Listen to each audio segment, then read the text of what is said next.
Welcome to the National Pastime! I'm Nash. I'm Aaron. And we're meeting you all again. Yeah, welcome back. Let me remind you that National Pastime has the word Nash in it. It's named after me. So just in case you guys didn't get the joke, and especially if you did get the joke, because I find it hilarious to explain jokes to people who already understand them in sort of a condescending fashion. So congratulations, audience. You've been condescended to. All right, so we were just talking about how most of my sentences end in exclamation points in real life when I talk, and the ones that don't end in like an ellipses, where I just kind of trail off to come back later. And then you brought up... It was like, or they end in the an interrobang, which this was something new I learned about just a week or two ago. And what is an interrobang? Because that sounds like a really vicious sort of line of questioning the TSA might employ. That's pretty much it. So it's basically a question mark and exclamation point combined. So it's a question asked forcefully with urgency. I get it. The Metal Gear question. Yeah. Blah! Kind of thing. Now, we're just you played that, right? Where he just yeah. repeats everything that's said, and he's like, "What? Metal Yeah. Gear? Big boss? Yes. Yeah. Liquid! Yeah, that. Yes. Yeah. That's an interrobang. All right, that makes sense. So it's not a official form of punctuation, but it's one that in the coming years will probably be adopted as a official. Wait, what does it look like? Is it the two side by side, or is it one on top of the other? It's one on top of the other. So basically, you make So a it looks question like- mark. so it and looks then like just put a line. So it looks like a capital P with a dot under it. So you make the question mark, and then you Right. put the line for the exclamation point through the middle. So it's like of the question mark. Oh, so it's like an R with a. Yeah. Okay. There you go. So Ben just pulled up a All right, picture so of it it's there. So that's a pretty fancy one. Okay, so it's kind of like There we go. So yeah, there's that a nice kinda looks infographic. more- Question mark plus So yeah, exclamation point it's equals basic kind of cursive looks like a P. cursive P with a dot dot underneath. Okay, all right. Well, I can definitely see that being introduced because the ampersand was just an E and a T laid on top of each other for the Latin et, meaning and. So, yeah, that's the interrobang. It's coming. Get ready. I just like saying the word interrobang. Yeah, me too. It's a fun word to say. Interrobang! I'm going to start saying that from now on. All right, housekeeping matters. So you got some more notes here? I've got some notes here on an almost proper piece of paper. I mean, it's whatever. It's good enough. It's like a giant Post-it. First bit of news. This is related. Our sponsor for today. So before we started the show, I was brought a lovely glass of chocolate soy milk, which I then promptly drank. And then Ben, our sound guy, walked in with a delicious-looking beer, which I wanted. So then he went and got me delicious-looking beer to chase down. It's an IPA, which I normally don't like, but it's super light, so it's fine. But I'm drinking it out of a hot, dirty glass that couldn't be cleaned, and it's mixing with the chocolate milk. And this all sounds like terrible stuff, and it's decisions I make constantly on a regular basis. So, may have to step away to go vomit later. Yeah. If I'm lucky, probably. Last week, I decided I deserved a special treat. I got hungry in the middle of the night, so I just wandered out to the grocery and found some stuff on time service, as we've previously discussed. I'm super cheap, and I wanted chicken fingers, which is not something I would normally eat, so I went to the grocery, and I found some middle of the night, been sitting there all day chicken fingers on time service that they were just desperate to get rid of. So I bought them, and I was so hungry, and into these chicken fingers, I was like, well, I'll reheat them. But as I reheat them, I'm going to eat one of them cold. So I took a bite of this one, and as I was pulling it away from my face, this cold chicken finger did the, stringy pull-away thing like a hot grilled cheese would do. Yeah. It was, that shouldn't have been inside of there. But that didn't deter me, so I ate them. And then the next day... So these were fully cooked chicken fingers, right? This is supposed to be. I mean, Okay. the outside was definitely breaded. And Yeah. the breading seemed to be cooked, if it was like real breading. I don't know, maybe if it was like some kind of spray-on Play-Doh breading or what. I couldn't tell. I don't have a very discerning palate when I'm They just hungry. flash fried it, but they didn't get the internal temperature. Yeah, I think away, that's so. what happened. And I spent the next day, the whole day, I would call it diarrhea, but I don't know how up on your anatomy you are, and listeners, but your insides, your tubes, the part of you that's not glass, the tubes. If you've seen a Pepto-Bismol diagram, you got the tube and the circle. So not the circle, but the tube. The upper tube or the lower tube? The lower tube. Okay. The out tube, not the end tube.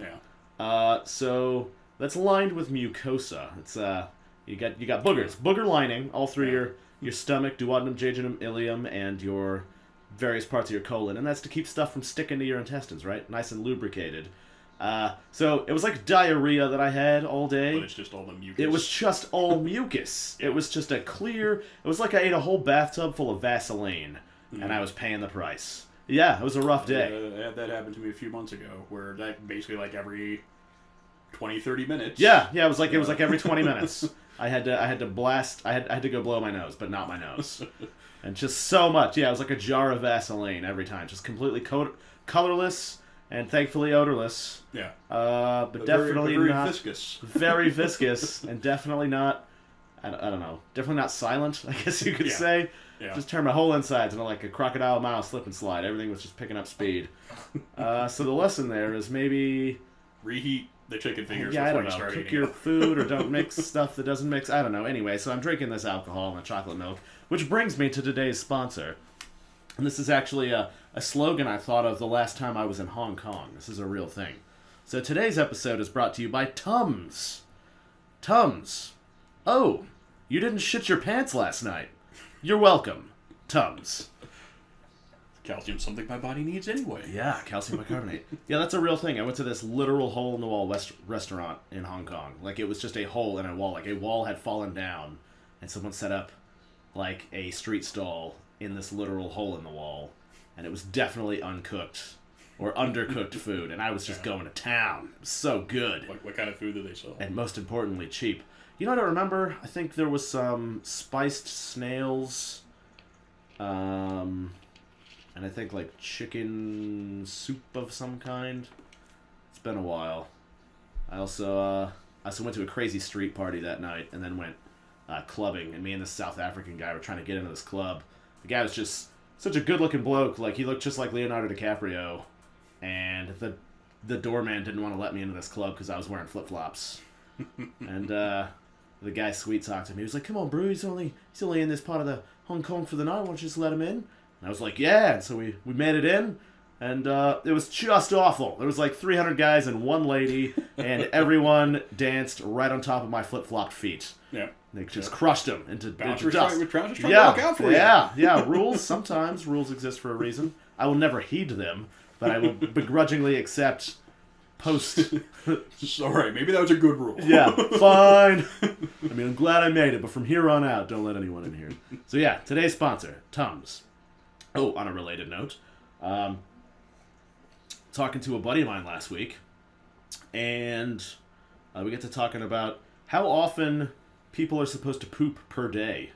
A healthy number of poops. That's something I've always wondered about too. Because like for me, I go twice a day. Prepare to know. That's not bad. Not bad. It's always regular. Like the other thing it's very it's like consistent. The same times. Right. Yeah. That's good. The scheduled poops means you got a strong internal clock. That's what you want. So the rule of thumb is 1 poop per meal. But that doesn't apply to, like, me if I'm constantly snacking throughout the day. So every handful of whatever's within my reach doesn't warrant a poop. Right. But every full meal, which in most people's case is like 3 per day, rule of thumb. So between 2 and 3 regular poops per day, that's good.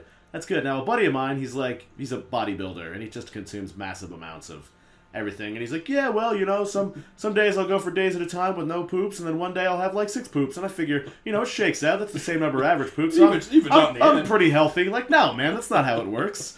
So I'm talking to my other buddy, and he's like, man, I don't know. And I was like, well, you know what you should do? You should keep a diary of your bowel movements. And I was like, I'll tell you how many times I poop tomorrow. So I kept this diary of bowel movements one day, and I'd eaten an exceptionally large amount of food for 3 days during this period. So my numbers were a little high. And the actual number of poops I took, not important. It's in the normal range, about 3. I think that day I was actually closer to 5.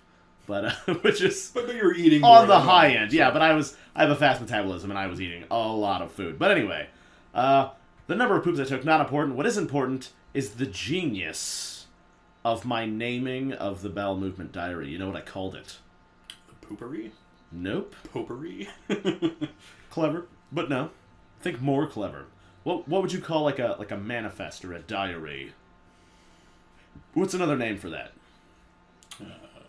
So like a journal or a manuscript? A journal's closer. Keep going. A time-based log? a log. I called it. The I log called it the log. poop log. You get it? Two meanings there. One is yeah. a diary of bowel movements, and also poop comes in logs. Yeah. If you're not eating done Vaseline. properly. Yeah, if done properly. Yeah, so double meaning poop log. I love it. I think it'd be better to just call it the log, and The then log. if somebody looks through it, like just label things very vague, and they're like, "He's certainly keeping track of some things here." Yeah, there's a lot of timestamps in here, but from So what? dates, times, and then just like And weights. It's like descriptions. a ship's manifest. I'm like, March 3rd, 2 p.m., 6 pounds. Like, what is he keeping track And of? then in like 200 years, somebody will be going through that book, and they'll be like, "Well, it's just called the log." I don't... And there's like scholars trying Was to this figure out what it babies was. delivered? What brilliant man authored this? It's like, Yeah. yep, just making notes about my duties. Talking on the subject of poop, reminds me of a conversation I once had with the man, Oh yeah, do tell. Do tell. where he was talking about wanting to actually that he thinks if he really focused on it and like tried, that he could probably break the Guinness World Record for longest continuous like Unbroken poop. He should do it. because he's like normally I just have some massive poops. Right. Like, if I eat a lot, like it just comes out in like one giant like turd. He's like, where it's like breaking the water line. And he's like, we were like, I wonder what like the biggest poop like on record is, and like we looked it up one time, and it was like, and it wasn't. It's impressive, but it's not like, oh, that's impossible. It was I like, saw poop one time, and I don't know if this was photoshopped or not, but someone pooped in their bathtub, and it went from one end of the bathtub to the other end of the bathtub.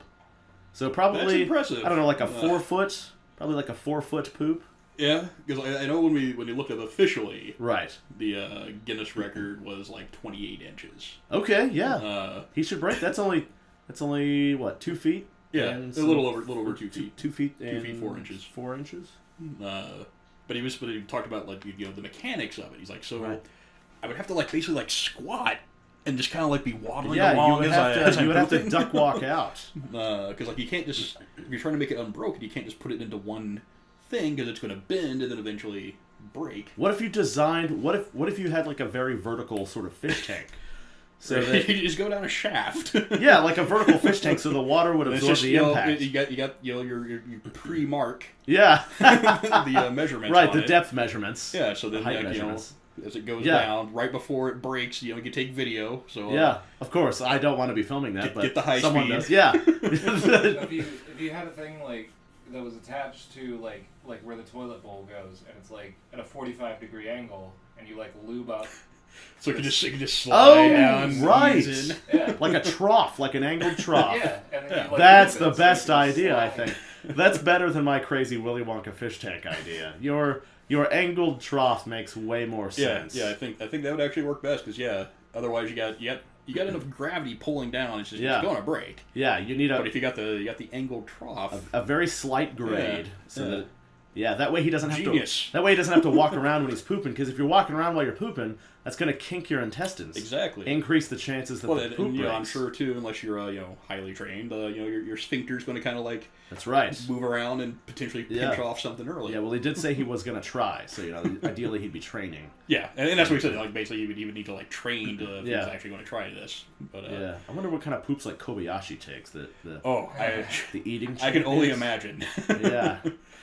That after eating 8 pounds of hot dogs in Right. like 3 minutes, I can only imagine what the bathroom's like 20 minutes later. Yeah, they all probably. Like, I know sometimes I was watched a documentary about him. I know sometimes he said he throws up. Yeah, that would probably be the better way. I would feel like. Yeah, Better Well, out and I there. know he's super buff. Yeah. He said basically he works out a bunch to like burn off all these calories because he's eating all this food. Yeah. And also he says that muscle can stretch more than fat. That is true. In shape muscle, especially. So his like abs, especially, are like super ripped. Yeah, and he says like when I get completely full, like you see, he loses all definition. Yeah, he looks like I don't know, like a balloon. Yeah, just like a pregnant. But he's another one that's like just very impressive human beings. Well, let's see if we can't count one of those amongst us and get the man to break the record. Yeah, I'll have to bring it up with him again because it was a while ago he was talking about. But I'll have to ask how his progress is. He should be listening to this and reviewing it. So this is a call out to the man. Take the world's longest unbroken poop. Yeah, I believe in you. If he breaks it though, then everybody's gonna know who the man is. That's true. That's gonna be on public record. That's true. Well, that'll be up to him. Maybe he can wear like a luchador mask and then just. I just want to break it. I don't need my name. It's just like I just need to know for my sake that I want the certificate, but you don't need to publish it. Right. There's plenty of stuff in the Guinness.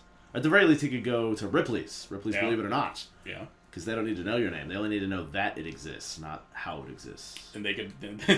With them, they would probably actually be more interested in just like actually keeping the turd. That's true. Yeah, they would probably preserve it. Yeah, get a photo. Get a photo of him with the luchador mask next to it, pointing. Just have it in like a big glass box that's like a vacuum. Yeah, vacuum sealed, like it's a priceless work of art. Just stick that in the Ark of the Covenant. That's probably what the Ark of the Covenant is. That's why it melts people's faces off. It's just a box of like Jesus poop or something hilarious like that. All right, let's see here. On to some housekeeping stuff. Have you done anything interesting since the last time we recorded? No. All right. I know I was given that mission, and I failed. It's all right. I also did something similar. I spent the weekend goat sitting out in the country. I remember you saying that you were doing that. Yeah, I'm going goat sitting, and by that going, I mean I went. So occasionally, I lived and worked on the sugarcane farm in Jamaica for about a month. And it was a sugarcane and goat farm, so I got familiar with taking care of goats.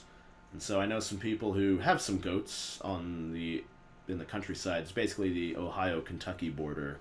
And so occasionally when they go out of town, I'll go watch their goats. And it's great on all fronts because they pay me cash under the table. And no taxes. And no taxes. No one needs to know. And it's a big country-style house, so it's got like a multiple levels, and then the basement's basically like a panic bunker with months of food in it. And they're like, hey, all you can eat, all you can drink, and we've got Netflix. So I was out there. I don't have a TV that gets TV stations like I can watch DVD, but I watched so much Netflix over the course of a weekend. It was incredible. And when one day I watched more television programming than I watched in like an entire year. I just watched like 2 entire seasons of shows in like 2 days. It was beautiful. Just drinking and writing the whole time. And then, of course, I would have to actually go do my job of taking care of the goats and the other animals on this house, cats and dogs and whatnot. But yeah, aside from that, that was pretty good. What else did I do? Yeah, so I do odd jobs, for money. Because it's an unfortunate fact that I need more money.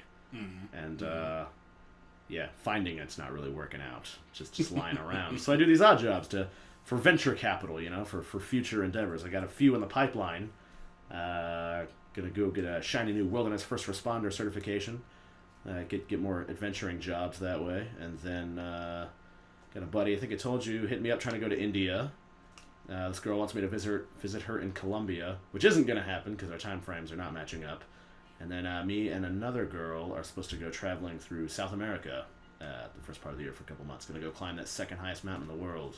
I can manage. So, different things. But right now, $0. It's weighing on me. So, yeah, what am I to do but get drunk and write and watch Netflix and take care of these goats. Yeah, take care of these goats.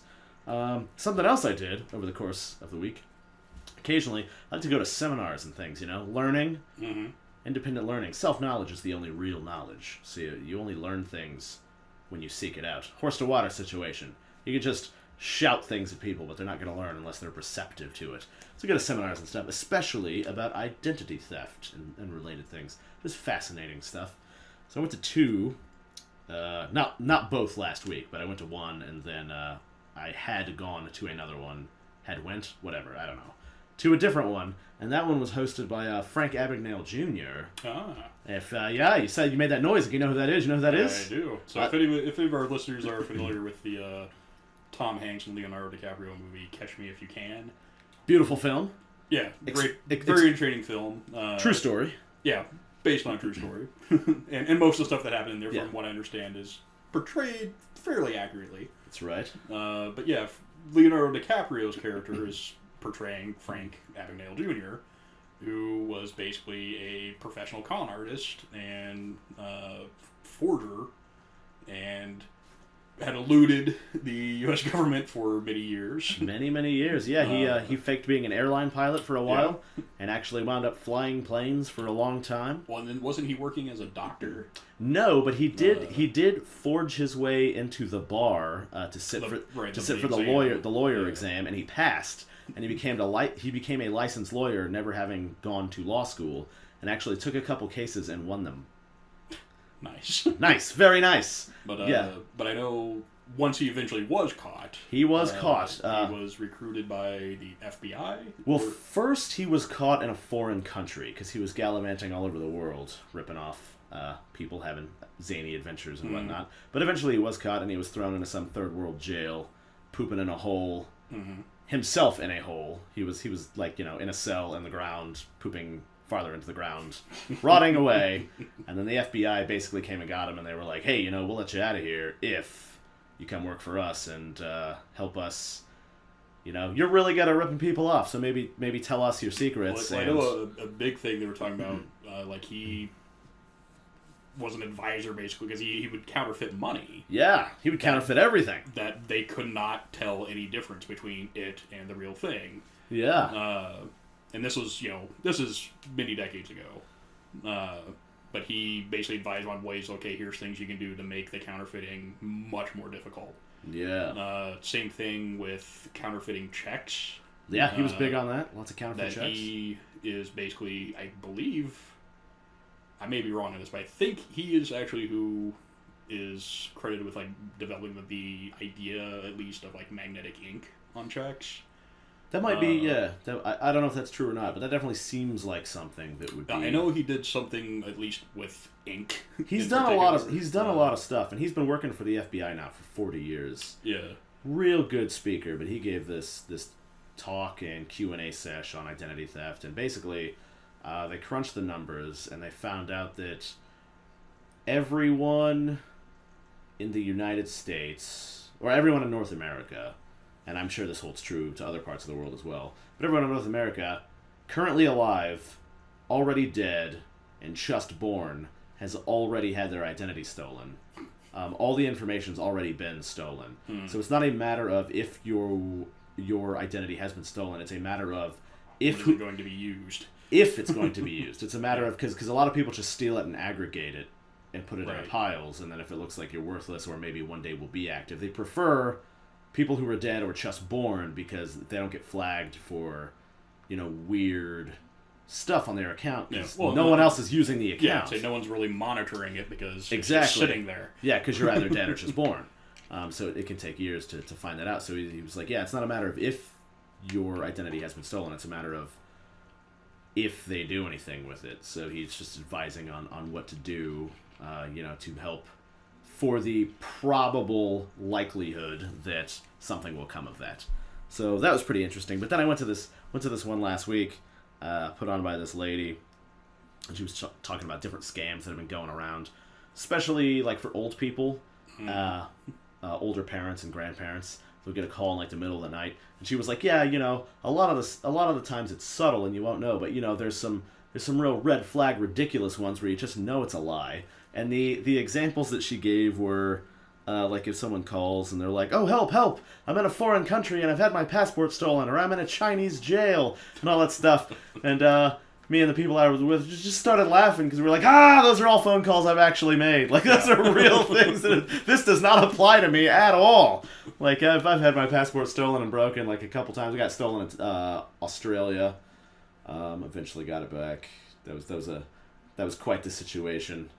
There's a story in there. Yeah, I got my passport taken in China because they red listed me because I thought I was making bombs in the airport. I wasn't. In the airport? In the airport, yeah. That would seem like a bad place to do that. Right? Yeah, they thought... Like, if I'm going to make bombs, I'm not going to make them here. Yeah, so they, it was a big situation. There's a story there, too, and they took my passport and fried it, so the microchip doesn't work anymore.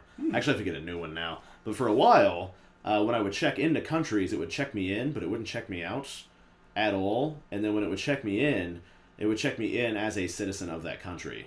Huh. Weird. So, yeah, so when I was in the Philippines, it took me forever to leave because I checked in as a Filipino citizen and I kept checking out and not as a Filipino citizen. And they were like, do you have a Filipino passport? And I was like, no. They're like, well, are you sure? And I'm like, yeah, I'm pretty sure. I mean, if you got an extra one, I'll take it, but I'm pretty sure. They're like, well, that's weird. Then we finally figured out what was going on. And so I had to keep walking in and out of, like, the border of the Philippines. So like, you have to come back in and then go out again. Yeah, and they kept stamping and scanning and filling out paperwork, and they actually checked me in more times than they checked me out. So technically, you're still there. Technically, I am still in the Philippines as a Filipino citizen. So it's nice to have fallback clerical problems to hide in. But yeah, what else? Yeah, and it's just different stuff like China thought I was making bombs. I got. They tried to detain me in Thailand, throw me in their brig for a while because I was there illegally, make me pay all this money, talked my way out of that. I got detained in Japan because they thought I was smuggling heroin from Thailand, which I wasn't. What else? Yeah, I had like warrants out for my arrest in Spain. I was in like 3 riots in various, Spain, Jamaica, all kinds of stuff. So different stuff. So it was just hilarious. To hear this lady that was like, well, these kind of calls are like, I've made all those calls. Yeah, it was like all those calls. You might want to. I don't think this is we need a different seminar. I think we need a more extreme seminar. Yeah, it's like, well, if it's my relatives, like they kind of expect that from me. Right. Yeah. So, just like, hey man, I'm gonna need that extra passport that shouldn't have. But yeah, so that's what I did last week. Goat sitting and all that. So basically the same thing as what you did. Just yeah. I tried fixing the I literally tried fixing the license plate bulbs in my car, and all the YouTube videos and owner's manual are liars, because they'll say like, oh, you just the bulb casing, you just twist it counterclockwise and it comes right out. Not in my car. But it's a square piece of plastic. You can't twist it, rotate it any way. There's no twisting or rotating. I figured out how I can get it out, but I need some additional tools. Like a fist, like a strong fist. I mean, yeah, because I have that. I could just chop your lights off. I mean, yeah, we could just bust up the back of my car. And problem solved. I mean, that problem is solved. I'm not saying it's not going to create a new problem. Yeah. But we deal with those problems when they arise. So if your problem is you can't get to those lights, I got your back. I'd preferably take a little more subtle approach. I think I just need to buy like a $5 socket extension. That should do me. But yeah, other than that, nothing really exciting. I slept like most of Saturday because I was nice, very nice. I kind of deprived myself of sleep during the week. It's unhealthy, but at least you're taking the right number of poops. So one step at a time. Like I know I don't sleep as much as I should. 9 hours. Oh yeah, I don't get anywhere close to that. I have never gotten anywhere close to that. I have insomnia, so I'll go a long time without sleep. And then my body will eventually just give out, and I'll fall into the Odin sleep. Yeah. I'll just be like, I've been awake for a really long time, and then I'll pass out, and I'm like, yeah, that was a good 20-hour nap. I feel terrible. Later. Yeah. And that's kind of what happened to me on Saturday. That stayed up fairly late Friday night till about probably 4 a.m. and then slept until about 4 a.m. 4 p.m. the next day, which. For me, a 12-hour sleep is a long sleep. It's a pretty long sleep for a human being, usually. Like most nights, I usually sleep about 5 hours. Yeah. That's livable. It's not thrivable, but it's livable. I think I told you before, I used to work third shift. Right, which is awful for your body. For me, it wasn't so bad. For me, mornings are I'm not adjusted to working mornings still, and I've been doing that for years. Right. The last 15 years. It's probably just your default biological clock. You might just need to move to a different time zone. Yeah. Ever since I was even before a teenager, Yeah, that's probably I was just you. always someone who would stay up late, and that's when I felt most energized and awake is like the evening. Getting up early, even though I can make myself get up early, Right. I never enjoy it. Did we talk about this yet? About the natural sleep cycle of people before the invention of artificial light? Yeah, well, I mean, I know we haven't talked about like I read about it before, where people used to generally have kind of like 2 sleeps. Yeah, they would have 2 sleeps. They would sleep from like a 9 p.m. to 3 in the morning, and then get up and do some stuff and feel pretty energized. That was their natural rhythm. And then they would go to bed again later in the morning and sleep until, a little bit after sunrise. Mm-hmm. That was like the natural rhythm. And that's why a lot of people wake up in the middle of the night and they're like, why can't I sleep? It's because for thousands of years... Yeah. That's when you got up for a while. Yeah, that's when you got up. It was cool enough to move around, but you'd slept enough to have the energy to move around. Yeah. And then, of course, on the flip side, you've also got the siesta, where it's absolutely unthrivably hot in the midday, and you're tired again, so you take a quick onesie, and then you're off to the races again. So that was the natural rhythm before artificial light came around. And then once, I don't know, wouldn't even be candles, I guess. Probably once street lights. Yeah. Once glowing neon. So probably gas lamps. Yeah. Street lights is probably when things started shifting. Yeah. Because even though you might stay awake at home, like now you can just be out all the time. Yeah, you can be out all the time. So society shifted, but biology did not. So it Still catching up. Yeah, it creates this horrific disconnect where everyone feels awful all the time because they're beautiful star-shaped shapes trying to fit into a square hole. They're beautiful star-shaped pegs trying to fit into the square hole, and it's not happening. And I know there have been multiple studies showing that, like, too, that you actually need darkness. You do. When sleeping. You definitely do. You don't need it to sleep, but to get a restful sleep, a productive sleep. To max out your potential sleep points that you get. And with me, like I said, while I was working third shift, I would actually, I did this for about 4 years straight, where I was sleeping every other day. So I was working 12-hour shifts. Right. And basically had, 3 days on 1 week, and then 4 days off, and then alternate the next week, 4 days on, 3 days off. Well, I was working 7 p.m. to 7 a.m., and in order for me to still feel like I could do stuff right. during the week when I'm working, because otherwise I would just basically come home, maybe eat something, go to sleep, wake up at like 4, and be like, all right, I have to be at work in 3 hours. Right. So I would basically sleep every other day, and sleep just a normal amount of time, like 8 hours or so. Right. But the big thing is you have to stay on that schedule. Yeah. Or else it totally fucks you up. For sure. Yeah. So even if it's my day off, like if I'm supposed to be up that day, I have to stay awake. That's right. Or you'll get hosed, man. Yeah.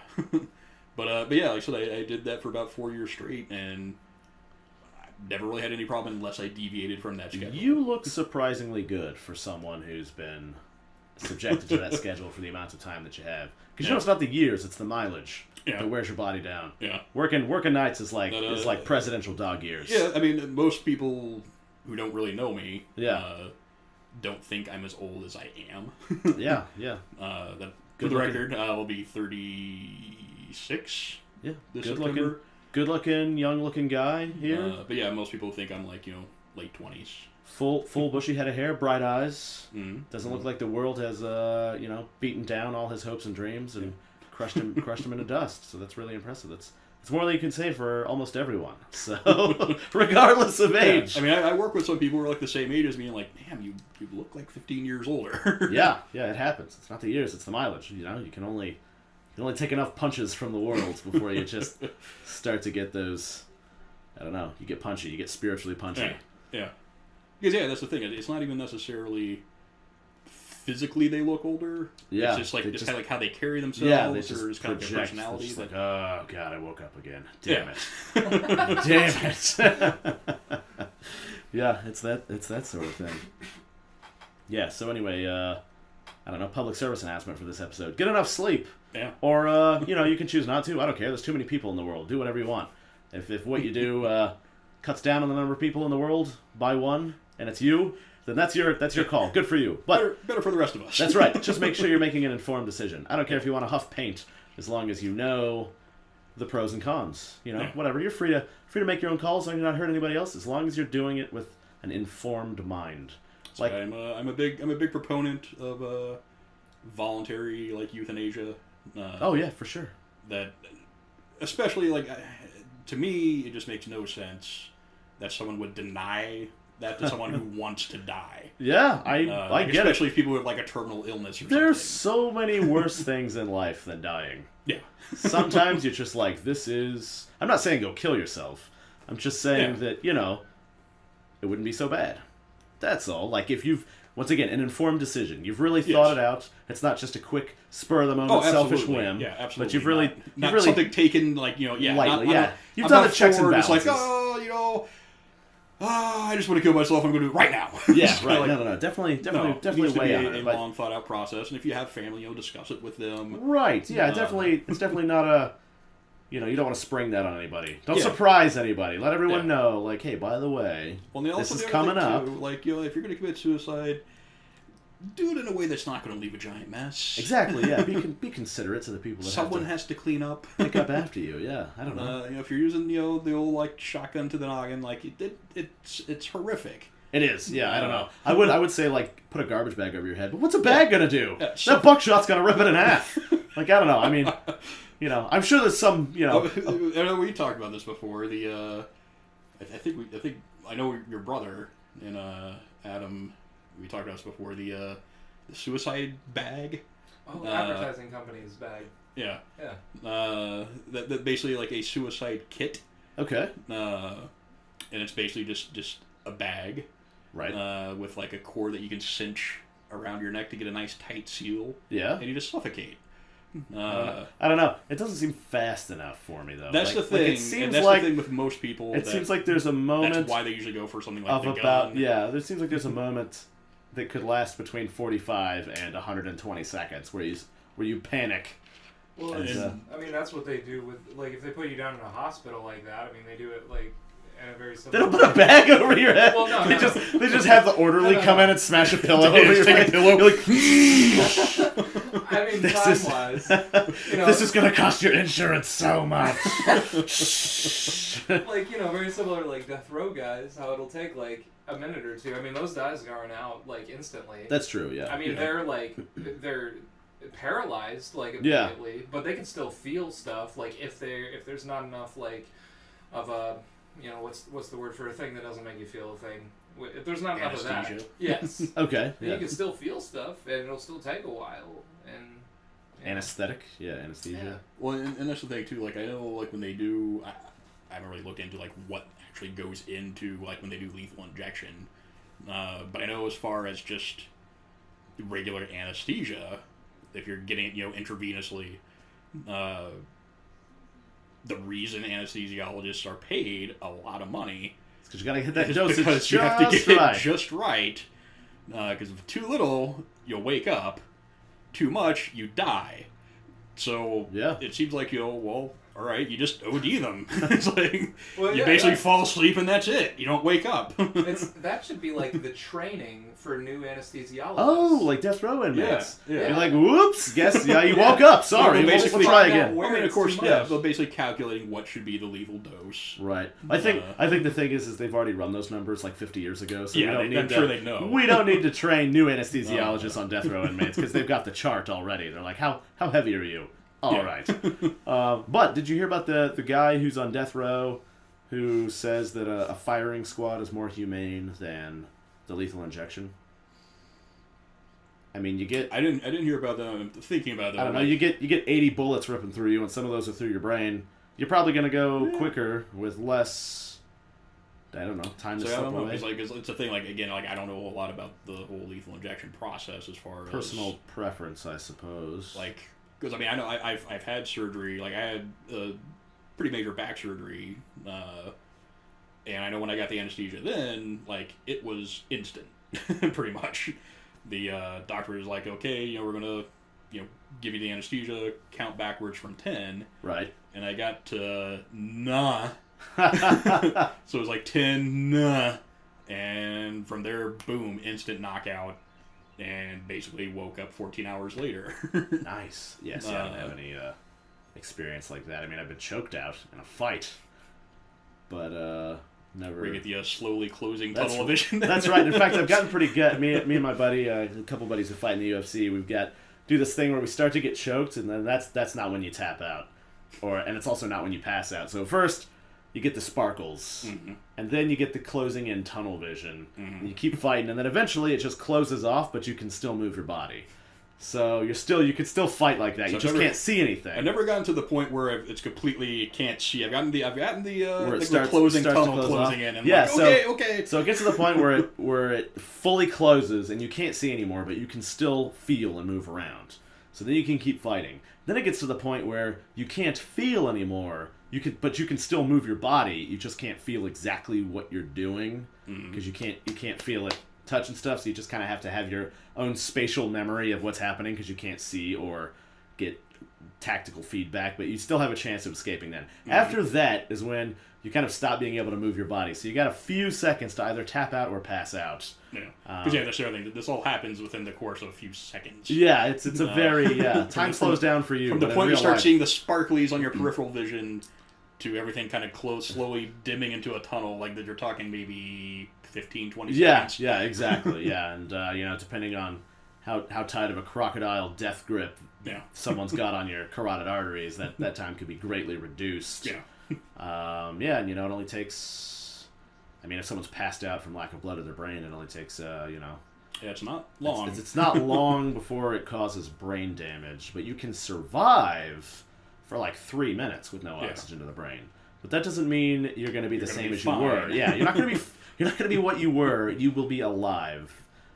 So you could probably, and I'm no physician, I'm not a doctor or a brain mechanic or anything like that, but I think maybe a minute with no oxygen. People have been resuscitated with no permanent damage. Up to a minute if after that minute they've been CPR'd or like fully oxygenated to their brain, and then they were managed to be woken up, which is rare. But if that does happen, I mean, you can survive with no brain damage. But 3 minutes, that's still, in the grand scheme of things, not a very long amount of time. Not a very long amount of time. Yes, been to the sound. Have you ever had to, like, you've been in a fight and somebody like choked you out or whatever, and you've had to have like EMTs come in or something, and like, or have you just like? Have you ever had to be resuscitated? No one's ever had to resuscitate me. I've never been knocked out officially. I did get knocked out once in this fight, but I stayed standing. And then I woke up and I was like clenched up with this guy, and I was like, oh my god, what happened was I had my hands up and this guy hit me really. I should have been coming at him with on a scale of 1 to 10. 10 being fighting a grizzly, fighting a Kodiak bear for your life, fighting a dragon. You've come face to face with a demon, and you got to give it all you got, or your soul will be sucked into nothingness. That's a 10, and 1 is like you're going to get the mail, right? I should have come at this guy with like an 8, but I came at him with like a 4, and because I was just like, yeah, whatever, it's fine, everything's fine, and this dude hit me, and I lost consciousness, and there's a video of it on YouTube. I lost consciousness, and I stayed standing, and my hands are up, but I'm unconscious, and this dude is wailing on my head, and my body just doesn't go down. In the middle of getting my shit stomped by this guy, I wake up and clinch up with him, and I spend, I don't know, the next several minutes. We got sound guy Ben trying to find this video. Go to Nash-Style, Nash-Style. Yeah, just go to Nash-Style. Search Nash-Style, you'll find it. So I had this fight, and I kind of got hosed. It was a short notice fight. I had to sweat out 15 pounds in a day to make weight. Yeah. And then I got there, and I got introduced, and everyone was like, boo. And then my opponent got introduced, and everyone was like, yeah! Because it turns out I was in his hometown, and I was brought in to get my ass beat. I was the bad guy, and nobody told me. But nobody told this guy that I have a jaguar skull. So afterwards, I did eventually win. But afterwards, he came up to me. He's like, how are you still standing?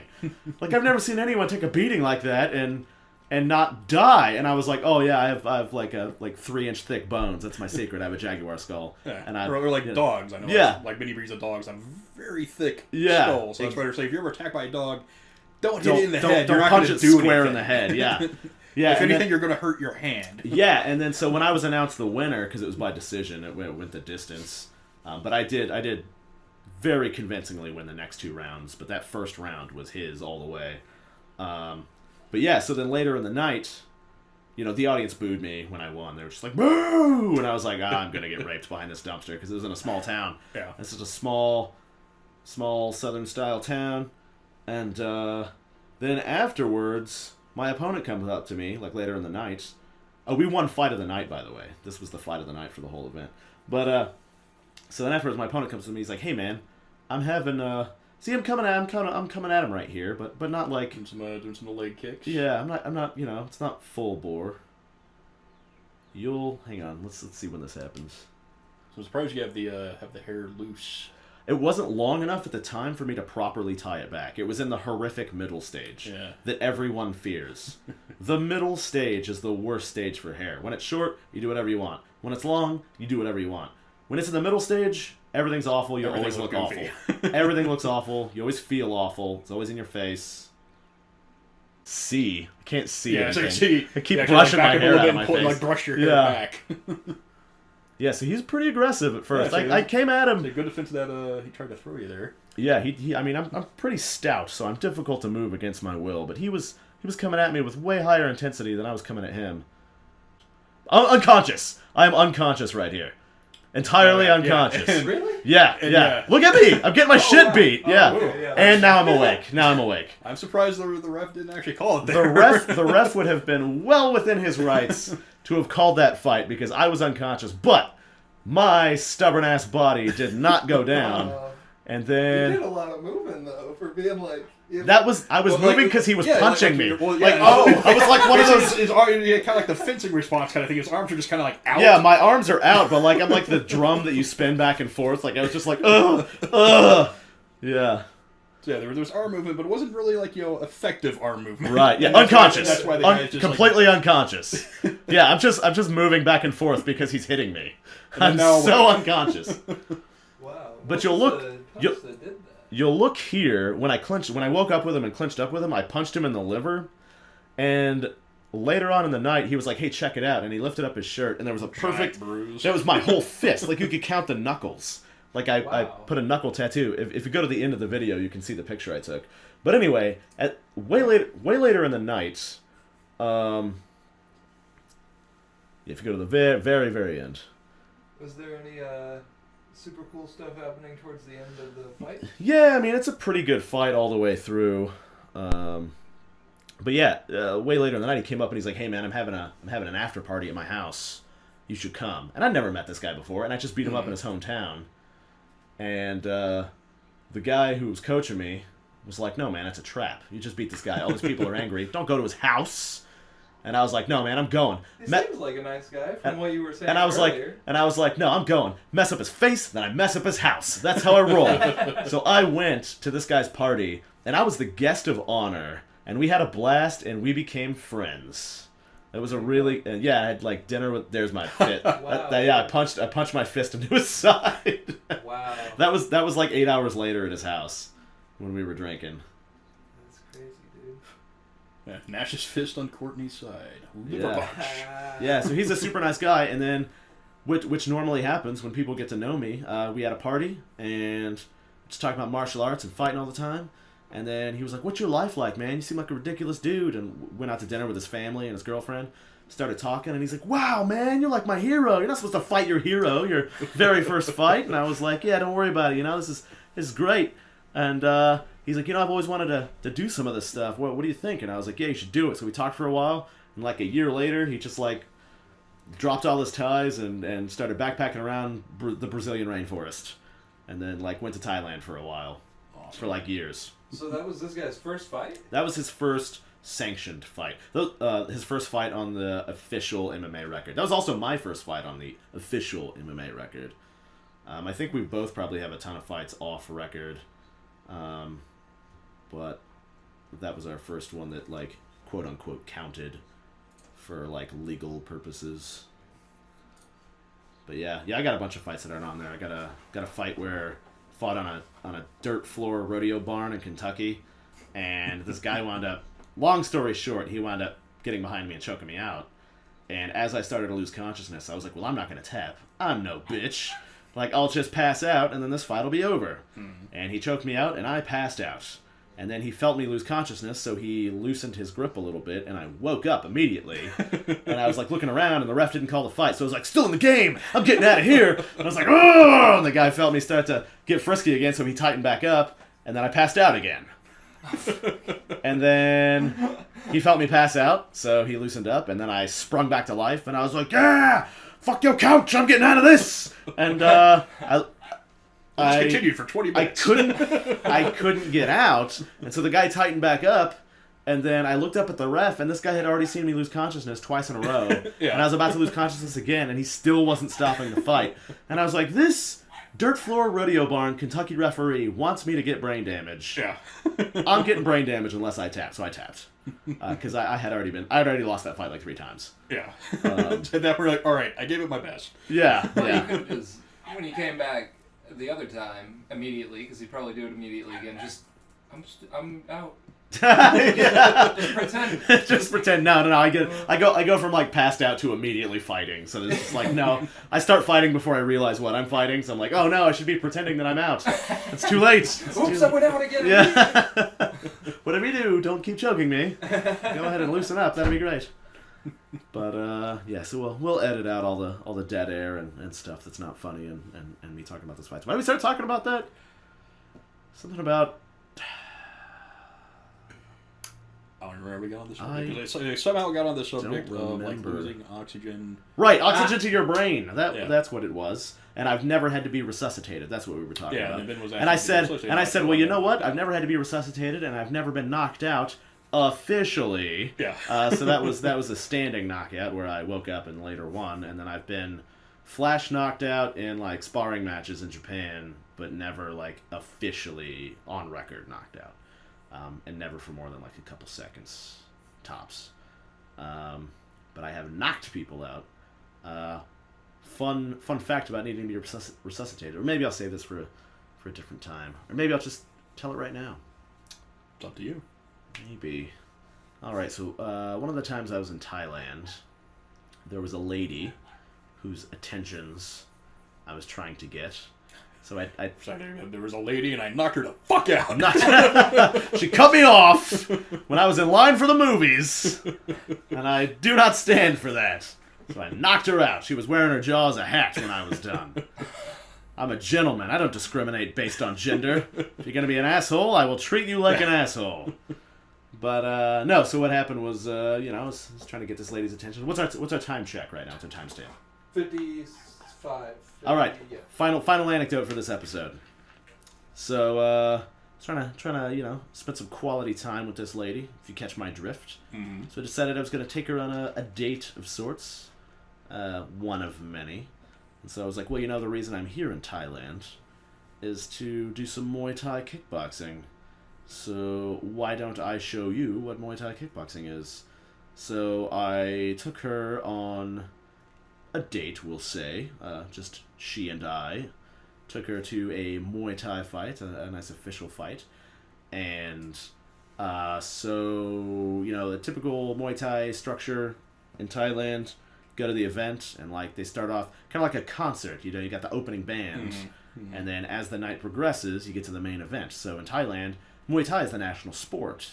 So everybody does Muay Thai. So you start off with the kids, right? You start off with the young children kickboxing it up, and then you get to the more experienced adults, and then you get to the main event, which is usually like people in their early 20s, because people in Thailand retire super early, because they have terrible medicine. Their hospitals are not great, and the whole sport in Thailand at least is marching to the center of the ring and then beating each other until someone falls down. It's not Dutch kickboxing has a lot of skill to it. Pretty quickly just ruin your body. Dutch kickboxing has a lot of skill to it. There's a lot of footwork and angles and different tactics. But a lot of not all Muay Thai, but a lot of Muay Thai is march to the middle and just bang on each other till somebody drops.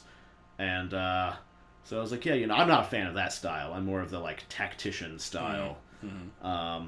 Not to say that I can't survive a ferocious beating, because that's like my one superpower, is surviving a ferocious beating. But I'd like to not have to. Yeah.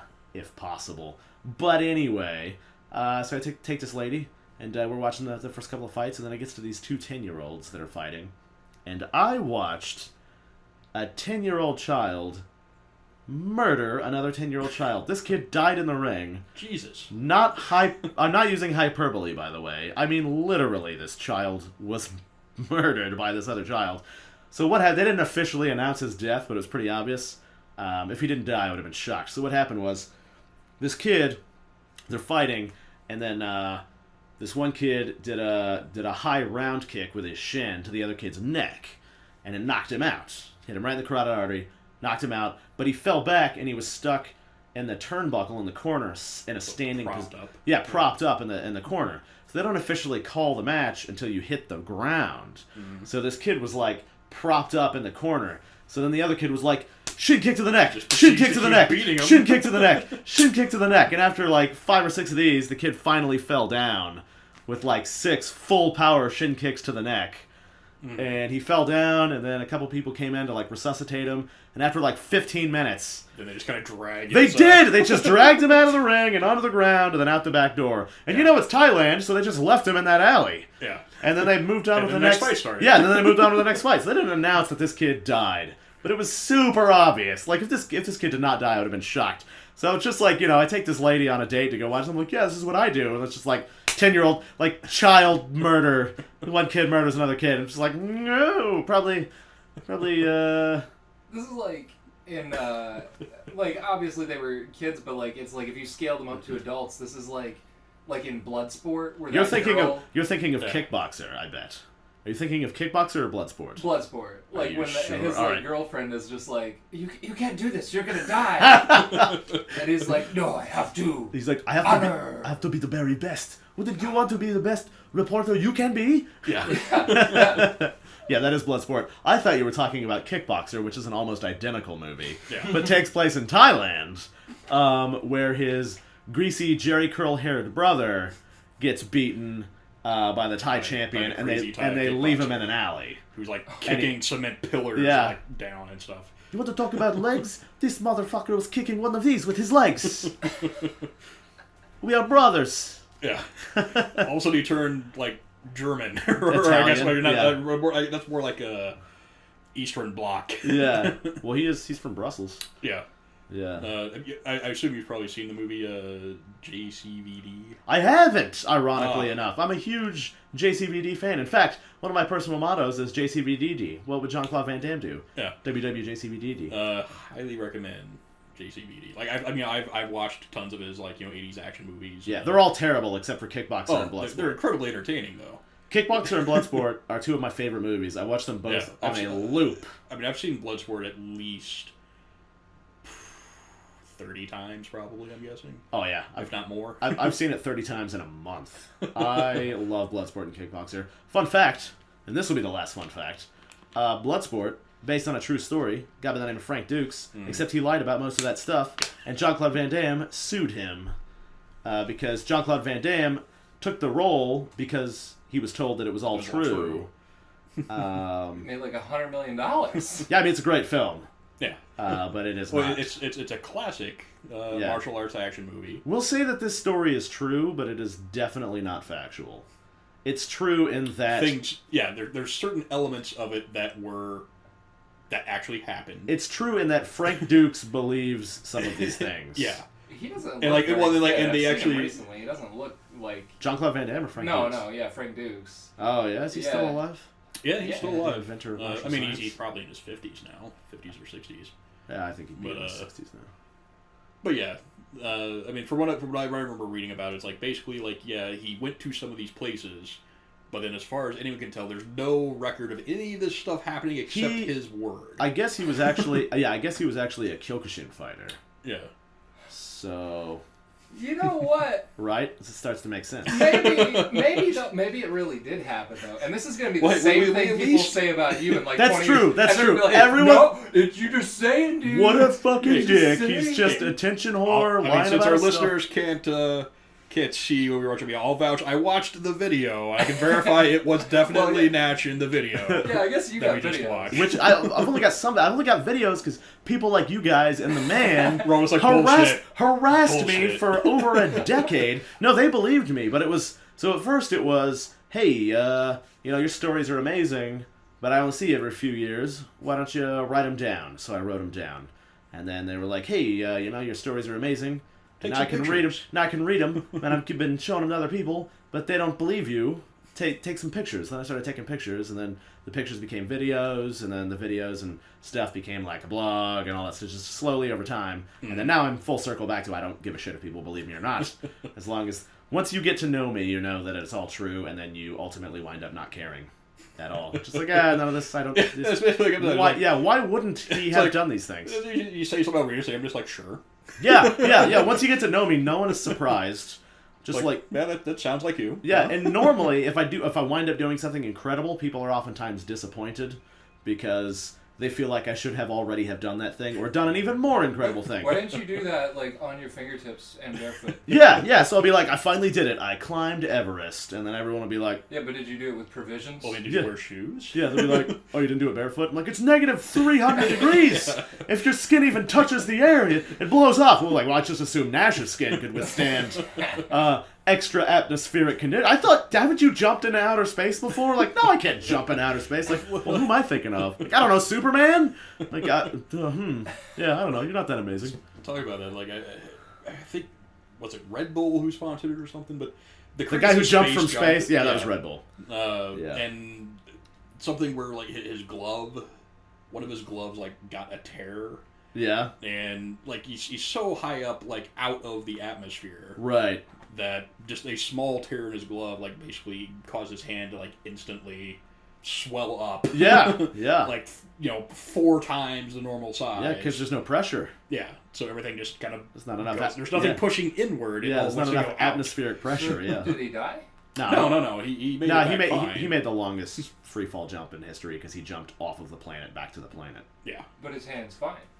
I don't know what happened to Hussein. I'm sure he got medical attention. Yeah. He didn't, like, lose his hand or anything, but he definitely, like, probably had to have... Yeah, you can survive in outer space with no protection for a little bit. I mean, Yeah. like a little bit. Close your eyes, don't hold your breath, breathe out, because if you hold your breath, your lungs will Explode, yeah, because there's not there's enough. nowhere for the air to go. Yeah, there's not enough pressure to trying to compress get the out. air. So the air wants to expand outwards. So that's the thing with the pressure difference, like, Like when you come up from it scuba diving. doesn't feel like it, but we're within an atmosphere that's exerting pressure Yeah. on everything. When you're in space, outside of the atmosphere, you're in a void. Yeah, it's like the So opposite. everything wants to go out. Yeah, it's like the opposite of what happens when you scuba dive. Yeah. So the deeper down you go, the more pressure you get, forces nitrogen in your blood, you get sick. Then if you come up too fast, everything expands too fast, and then you get injured that way. Get the You have to be bins. careful. Yeah, you have to be careful with your pressure differentials. So anyway, what was my public service announcement from earlier? Get enough sleep. That was it. Yeah. All right. So for this episode, get enough sleep or don't. Just know what you're getting into. That's all. Last week it was cut it out with the caffeine or don't. Just know what the risks are. Just be an educated consumer. You want to smoke? Fine. Don't rely on. Just don't be surprised if you get lung cancer. Yeah, don't rely on tobacco companies for their COPD. false advertising. Just make your decision and move on. It's fine. Whatever. Everything's fine. Just don't affect other people when you do your nonsense. Because I do my nonsense. I make horrible decisions that are carefully calculated. Carefully calculated poor decisions with as much information as I can, and then I do it anyway. Yeah. Yeah. And then they think about it later, like, I probably shouldn't have done that. That's right. I've never. But I'm glad I did. That's right. I've never made a mistake, but I've had tons of learning opportunities. So the difference in that is I would never go back in time and change any decisions I've made, but I would use that information To make a different decision. to if it came up influence again. future decisions. Yes, because every decision you make fundamentally changes who you are as a person. So I never go back in time and alter any of those things, but I would carefully study that information to influence future decisions. So no mistakes, just learning experiences. think it's a good philosophy to live by. Yeah. You should live by that, or don't. It's up to you. Whatever. Personal philosophies. All right. So that's it for this episode. So whatever. Until next time. Yeah. Until next time. This has been the National Pastime, and I'm Nash. I'm Aaron. See you next time. But Ash.